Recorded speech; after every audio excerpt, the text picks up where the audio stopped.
Yo guys, I've got a spark which I'm going to use to ignite the fire for a brand new top 10 I have retweaked and re-uploaded so that then it can reach the eyes of more of you guys, because this was truly a really creative top 10 from my past which I think all of you should definitely get around to watching, because we're talking about top 10 most cultural Skylanders, since the Skylanders franchise has several characters, over 167 of them, which are playable, mind you, and so naturally to create these designs they have drawn from several cultures, and the fact that Skylanders represent these cultures from around the world is a really empowering, very inspirational thing to me, so that's why I cannot wait to roll an intro and dive back into the top 10 most cultural Skylanders.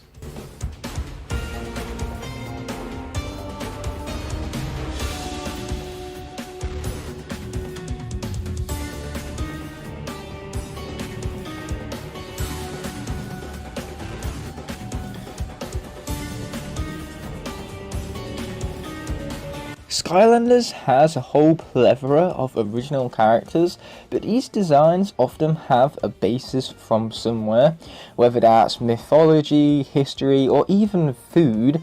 But some of the most interesting Skylanders are those inspired by the many different cultures from around the world. And so that's what we're going to be looking at today, the top 10 most cultural Skylanders, based on how well the Skylander represents that culture they are based off,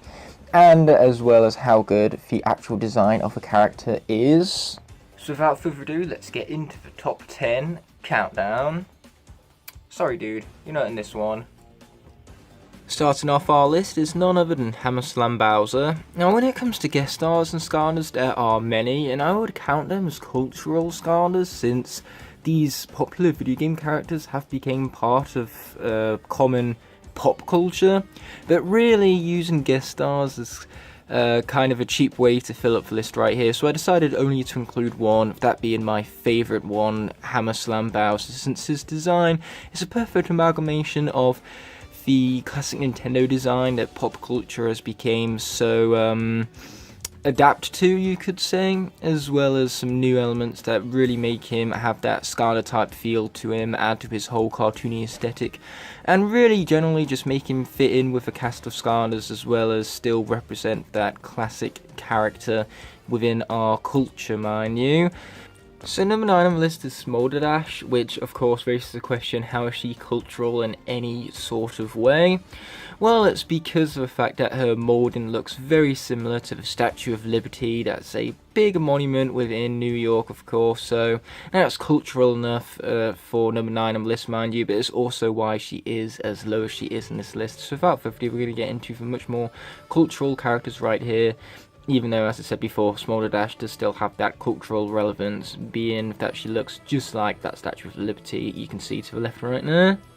So number 8 right here is Dinorang, who not only has an Australian accent, but he also uses boomerangs for his main weaponry source. And boomerangs are of course a traditional Australian icon, mind you. So the fact that the boomerang is associated with Australia, and Dinorang also has that Australian accent on top of that, and not to mention he's also an alligator, and alligators are notoriously known for being within high populations spliced around Australia and their outbacks, mind you. Therefore, between the whole alligator aesthetic mixed with, of course, a Stegosaurus and the whole boomerang nature and the Australian accent, not only makes him a perfect representative even of Australian culture, but there's also the fact that it all amalgamates into one really cool design, one of my personal favourite Skylanders to play as, and to just marvel at the awesome design work done here, since he's very cartoony and very aesthetically pleasing, especially with the different colours coming together to really contrast each other and help this Skylander stand out amongst the cast. Next up we have Zulu at number 7, who's a perfect representative even of African culture, purely based on the accent, which is of course South African, and his name, which is a pun on Zulu. And on top of that, he also uses spirit animals, which isn't necessarily an African-based culture, but it is a common culture for several different countries and religions even. So the fact that Zulu uses such a common cultural belief in the form of spirit animals, and of course he has that South African originated name and accent, is really what makes Zulu such a great representative of not only African culture but culture of the entire planet, mind you, which is also why he's a very fitting life Skarner, because no matter where you go on the planet, there's always life found in its culture. So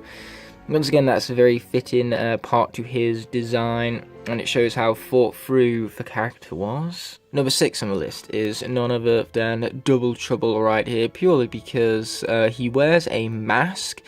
that very much resembles Kenyan tribes.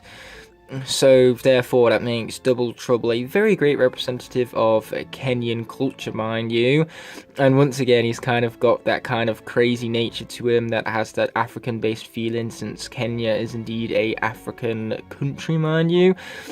So having those symbols embedded in his mask and the mask itself looking just like those Kenyan masks is really what makes this character so cultural, mind you. And it perfectly represents the culture in my eyes as one of the earlier representations of culture found within Skarners, mind you. So that's really what makes Double Trouble such a strong character for this list, giving him the number 6 slot, mind you. Number 5 is yet another magic Skarner, that being Deja Vu, who is a perfect representative of French culture, because Deja Vu is a French word first and foremost, and second of all, the colours they utilise, the purples and the blues, and just the way how they are all brought together with a time turner and a magical based staff right now, or spear, whatever you want to call it. Point here is that it all has a very French feeling to it. And on top of that, there's also the French accent that Deja Vu possesses. So overall, if a French man or woman or whatever was to design a French-based Skarner, I feel like this is the design they would come up with, based on their own culture and beliefs and so on and so forth. Therefore, I feel like Deja Vu is a pretty good representative of French culture, because any Skarner which feels like that culture truly did design them just shows how great of a representative they are of said culture, mind you. And on top of that, Deja Vu just has a really cool design, which definitely does elevate her spot on the list right here to the midway point, mind you. Coming in at number 4, we actually have a variant right here in the form of Frightful Fiesta, purely because this variant and his colour palette is a better representative of Mexican culture than what his original counterpart is, purely because the orange is representative of Mexican culture, because in Dias de los Muertos they use orange leaves to guide their ancestors to their homes so that, you know, the two of them can reunite, in a similar vein to what you see in Coco. And then on top of that, there's also the shoes right there, which are a traditional tapping-based shoes that bands utilise to generate music with just their feet, mind you. It's very good for creating beat and rhythm within their songs. And the symbols themselves also have that really awesome Mexican feeling to them, with the curves that they utilise and everything being very reminiscent of Mexican artists. Then there's also the sombrero on the back, which of course is well known for being based in Mexico in terms of the hat, mind you. And there's also the trumpet, which is of course once again another traditional icon of a Mexican band, along with the shoes and everything. So above all, Frightful Fiesta, when it comes down to his nice little aesthetics like the hat and the trumpet and everything, as well as his colour palette, is a very great representative of Mexican culture, and it all culminates into a very, very cool design, one of my favourites in fact. So clearly Frightful Fiesta has earned the number 4 spot on the list right here. Number 3 on the list is Scratch, because she is a very good representative of Egyptian culture, since Egyptians, well, ancient Egyptians I should say, are well known for their love of gold, and of course, well, gold and jewellery, and Scratch has them both in terms of her helmet and her claws possessing gold and jewellery. And she's also a cat, which in Egyptian culture is was well known for luck, which is also integrated into Scratch's catchphrase, with it being luck of the claw. So you combine all those elements together and you have a very good representative of Egyptian culture, based on both the creature utilised and the design of her claws and her catchphrase integrated into it. So yes, it's a very good representative of Egyptian culture, but there is a lot of elements of Egyptian culture that they did leave out with this design, but luckily they made up for that with our number 2 slot on the list, Crypt King. Now, what makes Crypt King a better representative of Egyptian culture over Scratch is the fact that if you look to the back right here, you can see there is a pattern on his helm, which is very reminiscent of the shape and design of pharaohs from ancient Egypt, mind you. And not to mention, Crypt King is tall with a giant sword as well, so he just gives the whole aesthetic and shape of a pharaoh very, very well. And his colour palette is even more thought out than what Scratch's is when it comes to representation of Egyptian culture, because not only were ancient Egyptians known for their love of gold, and that's where the golden moveset comes from, or for colour palette even, but the black is also associated with luck just as much as the cats are. So black cats really create the association of luck within Egypt, and of course black is a huge part of Crypt King's colour palette. Therefore, the colour palette even mixed in with the design of the character is truly what makes Crypt King the superior even representative of Egyptian culture, if I can get my words right, that is. But the number 1 most cultural Skylander is not only a Skylander which has every ounce of his design inspired by a very interesting culture, but his design itself is so thought out and so cool. So obviously I'm referring to none other than Firecracker, who is a great representative of Chinese culture, because during the Chinese New Year, it's well known that they host parades with Chinese dragons, which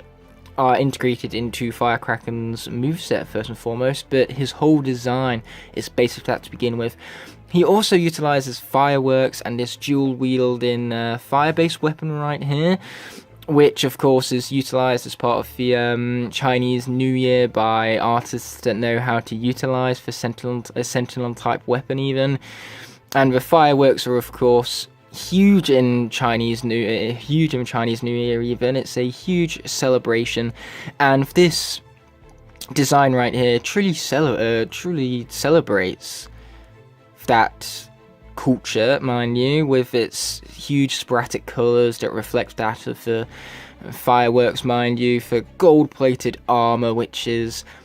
very reminiscent of traditional Chinese armour, especially during wars and things. Chinese men would wear very similar armours to that, mind you, especially when it comes to the small increments found embedded on the arm pads and the leg pads down there. So above all, it's this design. I'm lost for words in just how epic it is, because its colours are perfect. Its creature design is perfect for weaponry, for gameplay. It's all there to represent Chinese culture in an amazing way that creates for a really fun Skylanders to play as, and overall does a great amount of justice to the Chinese New Year and Chinese culture in general, mind you. But either way, that does it for the celebration of the world's cultures for their representation in Skylanders, mind you, if I can cease to stutter. So whilst I'm ahead, I'm going to be concluding this video where it's at. So thank you guys so much for watching as always, and until the next video rolls around, peace.